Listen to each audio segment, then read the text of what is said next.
안녕하십니까, 군썰 이주석입니다. 오늘은 제가 유튜브 방송을 시작하고 나서 그동안 저한테 사연을 제보해 주신 분들 중에서는 가장 연로하신 선배님의 사연을 방송해 보겠습니다. 지금까지는 병 90기, 그러니까 1958년 1월에 입대하신 올해 연세가 86, 이 선배님께서 가장 이른 시기에 해병이 되신 분이었는데, 오늘은 병 6기 31년생이시니까 올해 연세가 92, 1951년 연초에 입대하신 분입니다. 아주 정정하십니다. 저랑 장시간 전화 통화를 하셨는데 저는 92살 어르신이라는 걸 전혀 느낄 수 없었습니다. 청력도 지극히 정상이셨고 목소리 또한 쩌렁쩌렁 힘이 넘치시는 그런 분인데다가 70년 전에 있었던 일들을 마치 엊그제 일인 양 자세히 설명하시는 등 전화 통화만 놓고 보면 60대라고 하셔도 믿을 수밖에 없는 그런 아주 건강하신 어르신이었습니다. 선배님의 무병장수를 진심으로 기원합니다. 오래오래 건강하셔서 해병대 초창기의 모습을 후배들에게 많이 전해주시면 고맙겠습니다. 오늘 방송은 그동안 하나의 주제를 먼저 정해놓고 그 주제에 대해서 집중적으로 말씀을 드렸던 기존의 방식과는 좀 다릅니다. 즉 특정의 주제가 있다기보다는 한 분의 노해병의 70년 전 해병대 생활을 소개하기 때문에 이런저런 다소 성격이 다른 내용들이 소개될 수밖에 없다는 뜻입니다. 하지만 크게 보면 해병대라는 범주를 벗어나지 않기 때문에 여러분이나 저는 이 선배님의 기억을 통해서 70년 전 해병대의 모습을 조금이나마 엿볼 수 있지 않을까 생각합니다. 주제가 다른 여러 사연들을 소개하는 자리인 만큼 결코 중구난방 산만하지 않도록 제가 특별히 노력해서 방송을 진행해 보겠습니다. 그럼 본론을 시작하겠습니다. 먼저 이 선배님을 소개하면 일단 실명은 밝히지 않겠습니다. 처음에 말씀드렸듯이 해병대 병 6기 31년생 올해 92살이신데 경찰에서 아주 고위직 치안감, 그러면 큰 거 두 개죠. 그러니까 지방경찰청장까지 하신 분입니다. 이분 연세를 보면 선배님께서 퇴직하실 때는 지방청장이 아닌 시경국장, 도경국장 이런 시절이었을 것 같습니다. 이분께서 해병대에 입대하신 시기는 1951년 초, 그러니까 6.25가 발발하고 그 다음에 또 해병대가 창설된 지 만 2년이 안 된 시기, 당시 21살 학생 시절이었습니다. 이 해병 6기는 고등학교 고학년, 당시로서는 6년제 중학교에서 5, 6학년 학생들, 그리고 졸업생, 또 대학생들이 집단으로 지원을 했다고 합니다. 당시 학력 수준으로 보면 상당히 고학력 자원이었던 게 분명합니다. 근데 제가 방금 말씀드린 집단으로 지원, 여기서 이상한 점을 발견하지 못하셨습니까? 집단 지원이라니까 혹시 학도병 아니냐 이렇게 물으실 분들이 계실 것 같은데 절대 그렇지 않습니다. 어르신 말씀에 따르면 친구들과 얘기하기를 전쟁통에 군대 가는 거 이왕이면 우리 같이 해병대로 가자, 이렇게 본인들이 지원을 해서 입대를 했다고 합니다. 하지만 제가 얼마 전 방송에서 병 70 몇 기까지는 징집이었다, 따라서 해병대 지원병 제도는 50년대 중반 70 몇 기부터 시작되었다, 이렇게 말씀드린 적이 있는데, 물론 댓글에서 집안에 병 70기 어른이 계시는데 그분은 징집이 아니라 지원병이었다, 이렇게 말씀해 주신 분도 계십니다. 어쨌든 저는 50년대 중반쯤에야 해병대 지원병 제도가 생겼다는 설이 있다, 이런 제보를 받고 그걸 소개하면서 이와 관련한 제보를 당부드린 적이 있는데, 오늘 병 6기 이 선배님의 말씀에 따르면 51년 초에 입대한 자신들은 100% 지원병이었다는 겁니다. 지원이냐 징집이냐는 제 질문에 선배님은 이렇게 대답하셨습니다. 그 말씀 그대로 표현해 보겠습니다. 징집은 무슨 징집이네? 내 지원병인데 해병대가 그런 게 어딨어? 어르신 고향이 평안북도입니다. 아까 그 선배님 목소리가 쩌렁쩌렁하다는 거 말씀드렸죠. 제가 징집으로 가는 거 아닙니까? 이렇게 여쭤봤을 때 순간 흥분하시는 것 같았습니다. 아무튼 선배님께서 기억하시는 병 5기생부터 6기생 자신들을 포함한 한참 후임들까지 전부가 지원병이었다.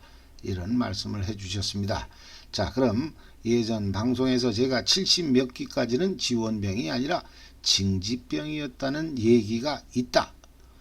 이렇게 방송한 건 그런 얘기가 있다는 건 잘못된 내용인 것 같습니다. 물론 7, 80년대에 징집병 제도가 있었듯이 50년대 초반 징집병 제도가 있었을 수는 있습니다.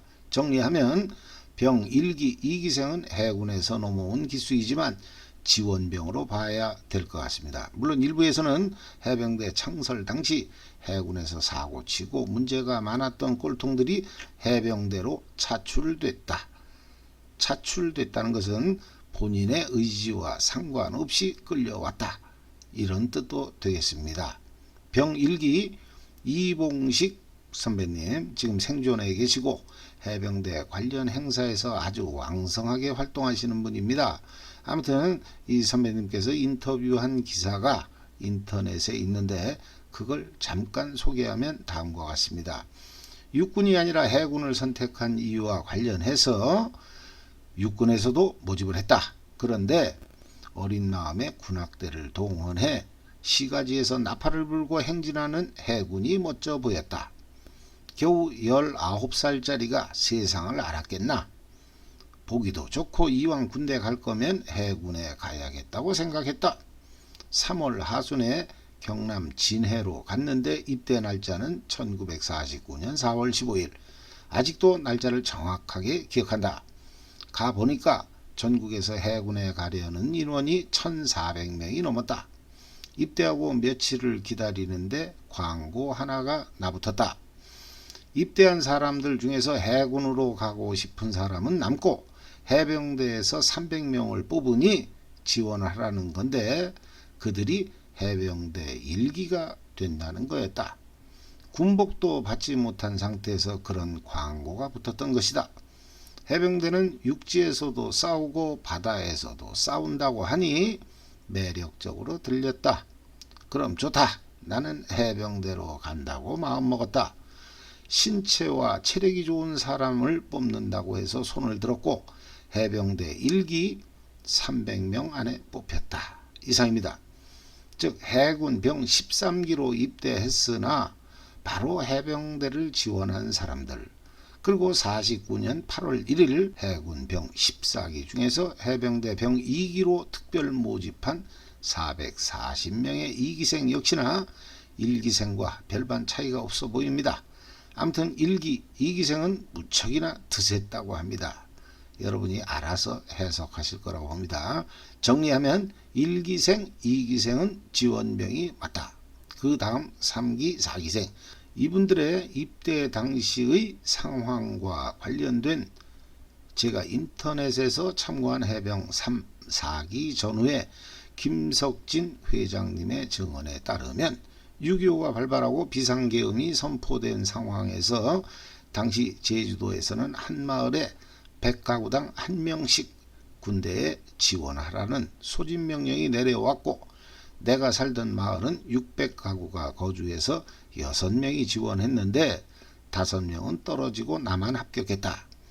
이런 증언이 있는 걸로 봐서 해병 3기, 4기생은 시작은 비상계엄 하에서의 소집명령이었지만 분명히 본인들이 원해서 입대한 지원병이 맞는 것 같습니다.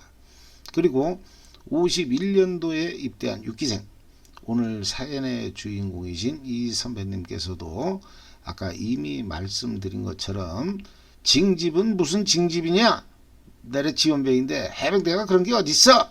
이 말씀을 함으로써 해병대 병 70자 이전까지는 징집병이었다는 설, 그 논란에 종지부를 찍겠습니다. 1기생부터 6기생까지는 나이 차이가 없었다고 합니다.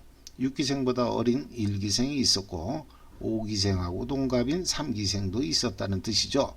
실제로 제가 보니까 오늘 이 6기생 선배님도 1기생 이봉식 선배님과 31년생 동갑입니다. 아무튼 이 선배님은 입대 후 해병대 독립 42중대에 배치받았다고 합니다. 6.25 당시 북한 앞바다 섬에 주둔했던 해병대. 하지만 그 위치가 어딘지는 헷갈리시죠? 이걸 제가 한 방에 정리해 드리겠습니다. 6.25 당시 북한 쪽 섬에 주둔했던 해병대는 독립 41중대, 42중대, 43중대 이렇게 3개가 있습니다. 건재 순으로 보면 41중대는 서해바다, 교동도, 백령도, 석도 이쪽에서 작전을 한 부대고요. 42중대는 당시 함경남도 원산, 지금은 이 부대들이 강원도 원산이라고 부르는 것 같습니다. 아무튼 이 42중대는 원산 앞바다 영흥만 일대에 여도, 신도 등 7개 도서를 점령하고 작전을 펼친 부대. 그리고 마지막으로 43중대는 함경남도가 아닌 저 북쪽 함경북도 명천 앞바다 양도에서 작전을 펼친 부대가 되겠습니다. 건재수는 이렇지만 편성된 시기는 51년 2월에 편성된 원산 앞바다의 42중대가 그해 4월에 편성된 서해의 41중대보다 빠릅니다. 8월에 편성된 함경북도 명천 쪽의 43중대가 가장 늦습니다. 그럼 이 선배님이 배치받은 독립 42중대는 1951년 2월에 편성된 동해안 원산 앞바다의 영흥만, 거기 여도, 신도 등 7개 도서를 점령하고 있던 부대라는 것을 아시겠죠? 그런데 이 선배님께서는 아주 중요한 말씀을 해주셨습니다. 당시 42중대의 본부는 웅도에 있었다고 합니다. 웅도. 하지만 42중대를 설명하는 각종 자료에서 이 웅도라는 섬은 찾을 수 없었습니다.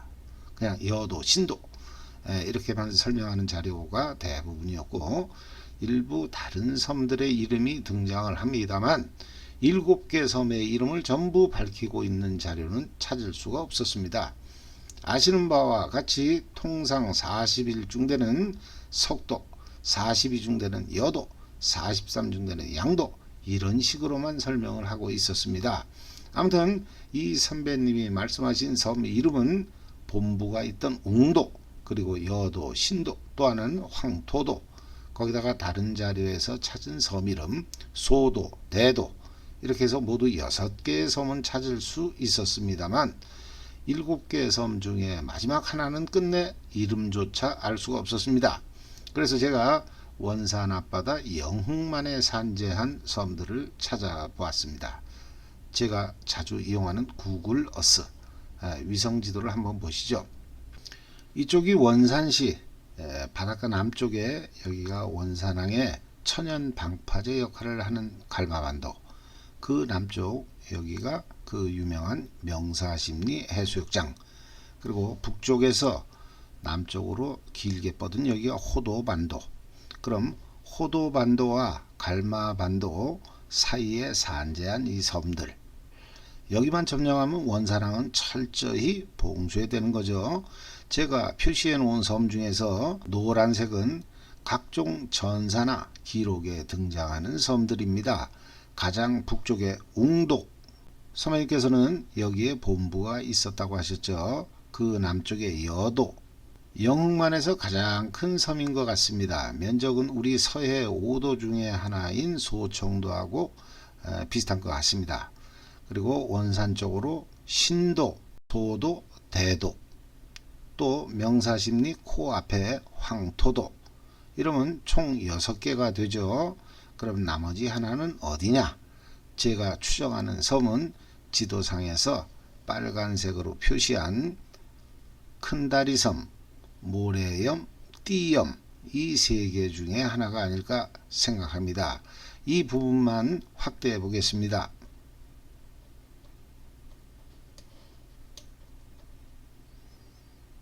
왼쪽 원산항 쪽으로부터 동쪽으로 띠염, 모래염, 큰다리섬 이렇게 세 개가 보이는데 위성 사진에서 모래염과 큰다리섬 이 두 개는 지금도 무인도로 보입니다. 대신 왼쪽에 띠염이라는 이 섬에는 군사시설인지 뭔지 인공구조물이 보이는 걸로 봐서 마지막 7번째 섬은 바로 이 섬이 아닐까 저는 그렇게 생각합니다. 그럼 지도를 닫겠습니다.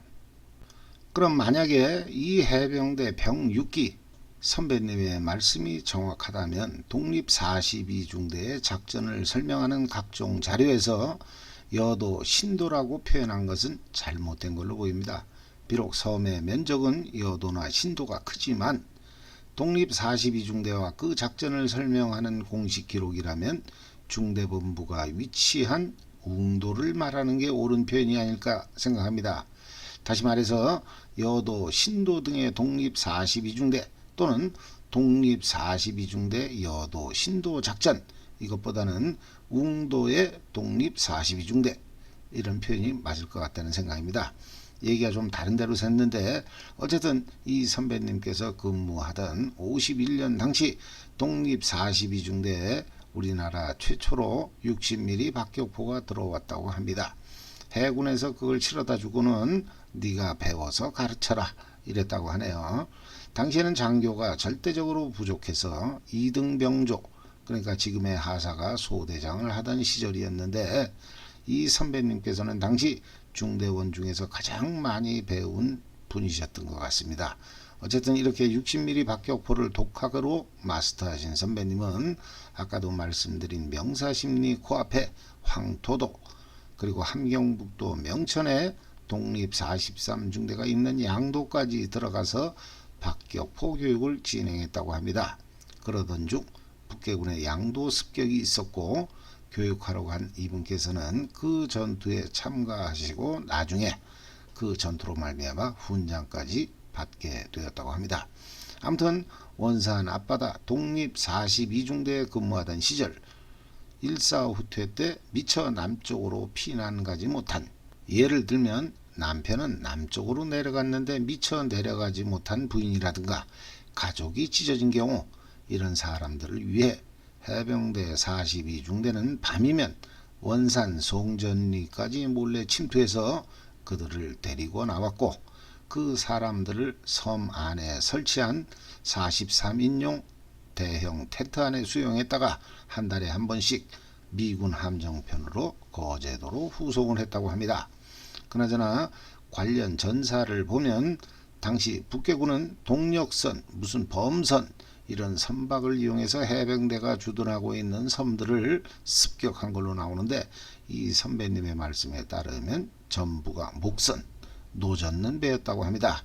그러던 중 학력이 고졸 이상인 사병들 중에서 장교 간부 후보생을 모집한다면서 사령부에서 인원이 내려왔고 현지에서 필기시험을 본 후 3명이 합격을 해서 당시 부산에 있던 해병대 사령부로 내려왔으나 정상적으로 후보생 교육을 받아서 임관을 했다면 해관 국위생이 되는 교육이었는데 원산 앞바다에서 내려온 3명이 부산에 도착한 시기는 이미 간부후보생 교육이 시작되고 며칠이 지난 시점 이제 사령부에서 오도 가도 못하게 된 이 선배님을 당시 사령부 작전과장이 사령부에서 근무하도록 조치했다고 합니다. 당시 사령부 작전과장은 대위 그 밑에 중위가 2~3명 있었던 것 같습니다. 이 선배님이 말씀하시는 당시 작전과의 중위 대위 이분들 제가 이름만 대면 해병대 출신은 다 아는 아주 유명한 분들입니다. 사령관까지 하신 분들이죠. 알만한 분들은 그분이 누구다 다 아시는 분들이겠습니다만 굳이 제가 그분들 성함을 밝히지 않는 것은 나중에 사령관까지 하신 당시 부산의 해병대 사령부 위관 장교들 거기에도 꼴통은 있었다. 꼴통이라기보다는 지금 기준으로 보면 어쩌면 건달이라는 표현이 더 맞을 것 같습니다. 아무튼 밖에 나가서 쌈박질을 참 많이 했다고 하네요. 이 얘기만 해도 영화 한 편은 충분히 나올 것 같은데 선배님께서 그분들 명성에 누가 될 수 있으니 그냥 너만 알고 있어라 이렇게 주의를 당부하셨기 때문에 제가 그분들이 날아다니는 장면 하나하나를 설명드리지 못하는 게 참으로 아쉽습니다. 아무튼 해병대가 창설된 지 2년밖에 안 된 시기였으므로 해병대의 곤조라든가 무슨 전통 또 타군을 보면 무시하는 경향 이런 게 별로 없었을 것 같은데, 즉 건군 초기에는 해병대나 육군 해군 다 비슷하지 않았겠냐, 이런 저의 질문에 선배님께서는 이렇게 말씀해 주셨습니다. 우리가 타군하고 비슷하다고?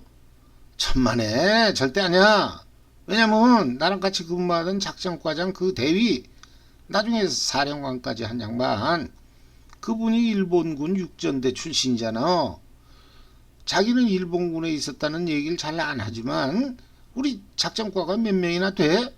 그땐 장교고 사병이고 계급 그런 거 안 따지고 수시로 술 먹던 사이였는데 나하고는 친하니까 그런 얘기를 하더라고. 그 양반이 일본군 육전대라지만 장교 출신은 아닌 것 같아. 일본군 시절 그 습관인지 뭔지 그 양반은 항상 그 긴 장화를 신고 다니더라고. 나도 일본말을 잘하는데 그 양반도 잘했어. 그리고 교육과장 하던 나중에 사령관 한 이병문 중에는 일본말이 좀 서툴렀지.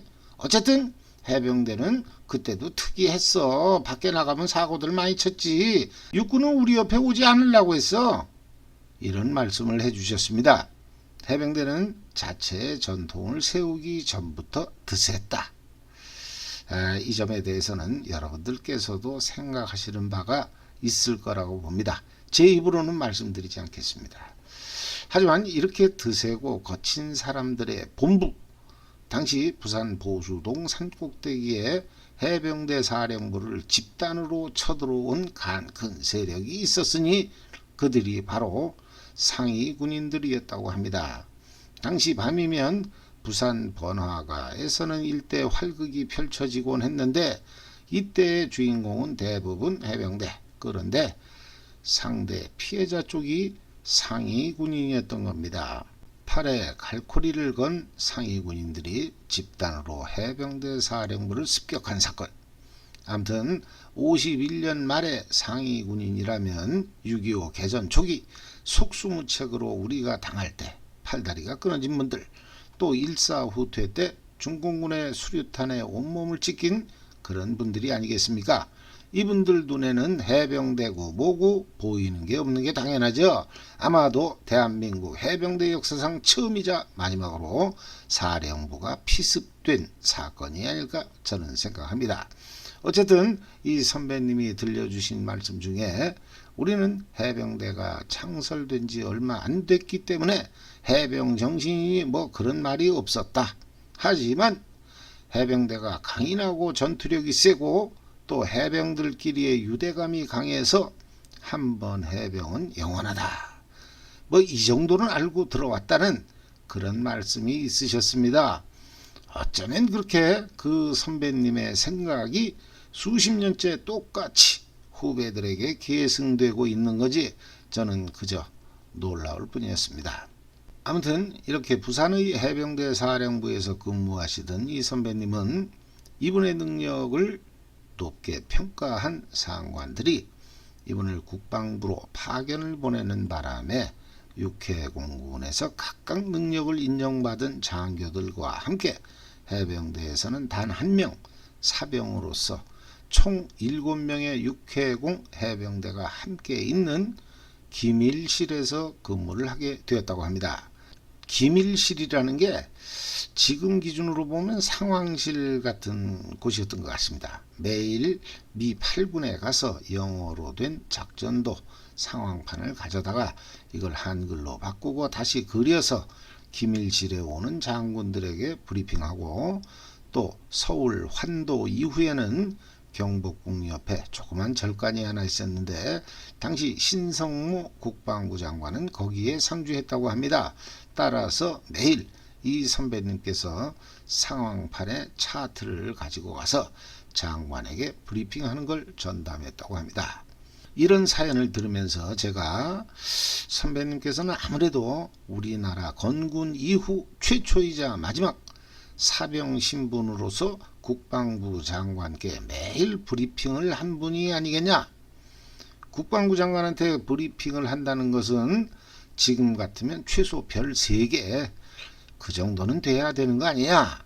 이렇게 말씀드렸더니만 이 선배님께서 하시는 말씀, 그걸 그대로 제가 흉내내서 말씀드리겠습니다. 아니 7명 중에 육군에서 소령 포함해서 3명인가 4놈이 나왔는데 그놈들이 무슨 브리핑을 해? 걔들이 못하니까. 그래서 내가 한 거 아니겠어? 그래서 제가 아니 그래도 그렇지 국방부 장관이 선배님 계급장을 보면 뭐라고 하지 않았겠습니까? 이렇게 다시 여쭤보니까 이 선배님의 저로서는 너무나도 황당한 답변. 계급장은 무슨 놈의 계급장이야. 그때는 난 해병대니까 계급장을 안 달잖아. 그러니까 내가 장교인지 뭔지 그쪽에선 모르지. 에? 그때는 해병대는 계급장을 안 달았다고 하네요. 그냥 USMC 군복 입고 역시나 USMC 허여 멀건 거, 분명히 이렇게 말씀하셨습니다. 허여 멀건 거. 아무튼 USMC 그 팔각모 하나 쓰면 끝이었다고 합니다. 이런 걸 보면 선배님께서 말씀해 주신 내용, 그러니까 당시 해병대 병들의 학력 수준은 상당히 높았다. 고졸 이상의 학력, 당시 고졸이라면 우리나라에 무학자, 문맹자가 많던 시절에 그게 어느 정도의 수준인지는 여러분들도 충분히 짐작하실 수 있을 것 같습니다. 하지만 이렇게 수준 있는 해병들이 많았던데 반해 그렇지 않은 선배들도 많았다. 이분께서 기억하시는 선배들의 모습은 병 1기, 2기생들은 아주 드셌다. 그분들이 6기생 자신들의 신병훈련소 교관을 했는데 당시에는 모든 게 미 해병대에서 보급되던 시절, 야구 빠따가 신병훈련소에 공식적으로 보급이 돼서 그걸로 훈련병을 패는 게 거의 일상이었다고 합니다. 당시 진해 훈련소는 바닥이 마룻바닥이었는데 1기, 2기생 교관들이 그 야구 빠따를 질질 끌고 들어올 때면 그게 바닥에 끌리면서 두두둑 거리는 소리가 마치 전차 소리 같아서 신병들의 간담을 서늘케 했다고 합니다. 또한 1기, 2기생들 중에는 일본군, 만주군, 관동군 출신들이 많았다고 합니다. 제가 보기에는 해방이 되면서 귀국한 2차 세계대전을 겪은 일본군 등의 출신들이 사회에 적응하기 곤란해서 오직 먹고 자는 게 무상으로 제공되는 군대에 지원 입대한 게 아닌가 하는 생각도 해봅니다. 실제로 저는 육군에서 근무하신 제 아버님으로부터 그런 말씀을 들은 기억이 있습니다. 아무튼 병 1기, 2기생의 상당수는 외국군 출신으로서 해군에 지원했다가 다시 해병대를 지원한 분들이 될 것 같습니다. 병 1기, 2기생이 이렇게 드세고 문제가 많았던 데 비해 제주도에서 지원한 3기, 4기생은 후배들이 볼 때 아주 순했다고 합니다. 그리고 5기생부터 고졸 이상의 학력으로 수준이 상당히 높았다. 이런 말씀을 해주셨습니다. 그리고 선배님과의 장시간 전화 통화 중에 제가 얼마 전 방송한 해병대 곤조가의 유래에 대해서 여쭤볼 수 있었습니다.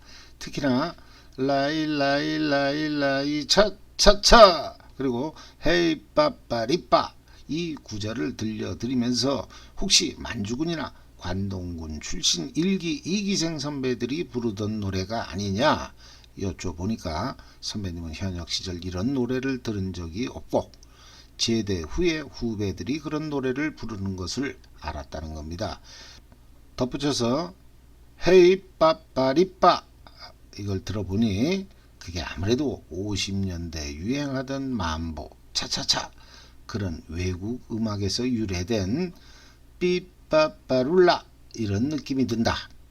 어쩌면 우리 해병대를 신나게 하기 위해서 당시 미군들이 부르던 노래를 차용한 게 아니겠냐 이런 말씀을 해주셨습니다. 당시에는 미군들을 GI라고 불렀는데 이 미군 중에는 우리 한국인의 기준으로 보면 껄렁대고 흐느적거리는 그런 사람들이 많았기 때문에 한국 사람 중에서도 깡패 비슷하게 놀면서 질이 안 좋은 사람들은 GI라고 불렀답니다. 그 껄렁대는 모습이 저는 어떤 모습인지 그려집니다. 아무튼 삐빠빠룰라, 이거 그러고 보니까 제가 어린 시절 코미디언 그 이기동인지 뭐 정확하지 않습니다. 아무튼 유명한 코미디언이 유행시킨 그 구절이 생각났습니다. 삐빠빠룰라 she's my baby 삐빠빠룰라. 이게 또 이런 내 수준에 안 맞나? 기억나시죠? 삐빠빠룰라. 그거하고 헤이빠빠리빠, 저는 비슷한 것 같기도 합니다. 예전 방송에서 제가 그 구절을 중국어로 해석했을 때 상당히 음란한 내용의 뭐 그런 말씀을 드린 적이 있는데, 이게 중국 쪽이냐 아니면 서양 쪽이냐 하는 것은 여러분이 판단해 주시면 될 것 같습니다. 보다 완벽한 제보가 들어오기 전까지는 저 역시나 판단을 유보하겠습니다. 아무튼 51년도에 입대해서 종전 무렵에 제대하신 병육기 선배님은 현역 시절 곤조가를 들어본 적이 없다고 말씀하십니다.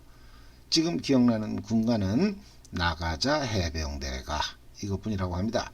참고로 조금 전 말씀드린 삐빠빠룰라, 이걸 조사해 보니까 이 노래는 미 해군 복무 중에 오토바이 사고로 한쪽 다리에 심한 부상을 입은 후 노래에 전력을 기울이기 시작한 진 빈센트에 의해 불려지고 1956년에 발표된 노래라고 합니다. 오늘은 해병대 초창기의 대선배님이신 병육기, 금년 연세가 92살이신 선배님의 제보 내용, 이런저런 말씀을 주제로 방송을 해봤습니다.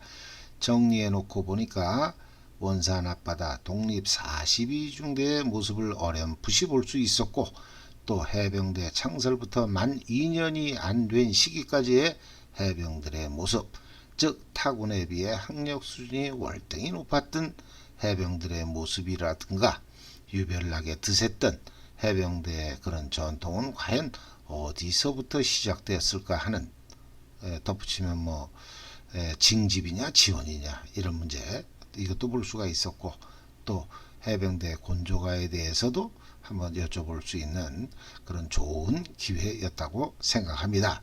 제보해 주신 선배님께 진심으로 감사드리면서 선배님의 이런 고귀한 말씀을 제가 평소 방송하던 방식대로 히히덕거리면서 떠든다는 것은 아주 무례한 행동이 될 것 같아서 평소와는 달리 제가 무게 좀 잡고 방송을 진행했습니다. 앞으로도 선배님과 자주 통화를 하기로 약속했으니까 그 선배님의 기억 하나하나를 모두 여러분께 전해드리겠다는 약속을 드립니다. 이상으로 방송을 마치겠습니다. 감사합니다.